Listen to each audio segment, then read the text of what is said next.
नमस्कार मित्रों, आनंद कला मंच पर मेरे साथ आज हैं नीरज कुमार मनचंदा जी। इनकी पुस्तक आई है प्यार का पहला कदम। तो आज इसी पर चर्चा करेंगे इनके साथ। स्वागत है नीरज कुमार मनचंदा जी आपका आनंद कला मंच में। बहुत शुक्रिया सर। आप हमारे दर्शकों को बताइएगा कि प्यार का पहला कदम, ये जो आपकी पुस्तक है, इसकी रचना यात्रा किन किन पड़ावों से होकर के गुजरी और आप किस तरह से इस मुकाम तक पहुँचे कि प्यार का पहला कदम के रूप में आप अपने पाठकों को, अपने चाहने वालों को अपनी कविताएं दे सकें। बात तो 1987 की है, जब मैं एमएससी कर रहा था गणित में जी।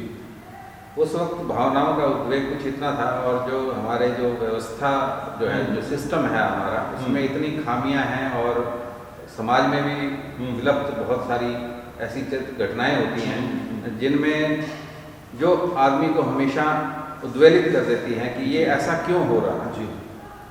तो उन सब को लेकर के मन में जो है बहुत उतार चढ़ाव रहते थे और वो आखिरकार शब्दों का रूप लेकर के और कलम के माध्यम से कागज पर उतर गए।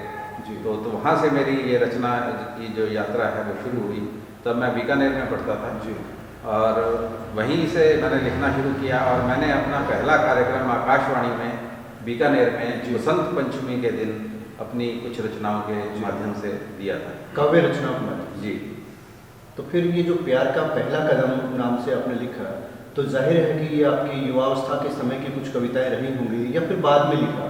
नहीं, 1987 से निरंतर कभी कभार जब भी भावनाओं का उद्वेग होता था तो वो शब्दों के रूप में परिणित हो जाता था। उन्हें मैं धीरे धीरे इकट्ठा करता रहा और अभी पिछले कुछ 3-1 वर्षों में जाकर के जो मेरी ये साहित्य यात्रा है ये थोड़ी सी तेज हुई, क्योंकि मुझे साहित्यिक माहौल हिसार में मिला। जी। पिताजी मेरे नौकरी में थे तो बीकानेर पढ़ाई होती थी, उनकी ट्रांसफ़र यहाँ हो गई। उसके बाद यहाँ कोई ऐसा ज़्यादा साहित्यिक माहौल मिल नहीं पाया मुझे और बस कभी कभार मैं जो लिख लेता था उसे मित्रों में साझा कर लेता था। कोई उसे मुझे उत्साहित कर देता था, कोई नहीं भी करता था। फिर धीरे धीरे हिसार में नबछोर जो है सायंकाल का अखबार आता है, तो उन्होंने मुझे प्रोत्साहित किया कि उन्होंने एक साहित्य हिसार का नाम से एक कॉलम चलाया। जी। तो उसमें मेरी रचनाएं निरंतर स्थान लेने लगी और इस प्रकार से फिर वो मेरा जो रुझान था लेखन के प्रति वो बढ़ता गया और मेरे पास काफ़ी कविताएं इकट्ठी हो गई। और फिर मैंने सोचा कि भाई ये जितनी भी कविताएं जो विभिन्न पत्र पत्रिकाओं में छप चुकी हैं उन सबको एक इकट्ठा करके उसका संकलन कर दिया जाए तो प्यार का पहला कदम उस तब ये अपना मूल रूप लेगा। आपकी बातों से सामने आया है कि आप शौकिया तौर पर लिखते हैं। हम जानना चाहेंगे कि आप आजीविका के लिए क्या कुछ करते हैं? मैं LIC में विकास अधिकारी के रूप में कार्यरत हूँ और मेरी पोस्टिंग हिसार में ही है। जी। भारतीय जीवन बीमा निगम में विकास अधिकारी।